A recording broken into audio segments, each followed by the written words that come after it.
দোস্ত, তোরা আমি একটা কথা কব। কি কথা কবি ক। দোস্ত, তোরে আমি একটা কাজ দেব, যদি কাজটা করতে পারিস তাহলে তোকে 10 লাখ টাকা দেবে, নগদে হ্যান্ড ক্যাশ 10 লাখ টাকা। আর যদি না করতে পারিস তাহলে তুই আমাকে 1,000 টাকা দিবি। সকাল বেলা বাসি মাসি খায়া আসলি নাকি নগদে 10 লাখ টাকা দিবি আর না পারলে 1,000 টাকা নিবি। আচ্ছা কি কাজ ক দিনে, পারলে কিন্তু টাকা দেওয়া লাগবে নি ক। টাকা তো তোমাকে আমি দেবই, তুমি কাজ করলে তুমি টাকা দিবা না, কিন্তু তোমাকে কাজটা এখানে দাঁড়া থেকে করতে হবে, আর আগে 1,000 টাকা তোমার দিতে হবে।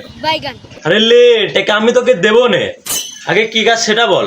আরে নে আমার ফোন জমালে, আর না পারলে কিন্তু তোর 10 লাখ টাকা দেওয়া লাগবে নি। ওই কাজ বেশি কষ্টের কাজ না, তুই এখানে দাঁড়িয়ে থাকে দম আটকে মরে যা। কিরে ওরকম ভ্যাল করে তাকিয়ে রয়েছিস কে? জানি তুই পারবি না, 10 লাখ টাকা কায়দা করে নিতে পারলে না, ওই 1,000 টাকা দিয়ে এই ফোনটা ছাড়ি।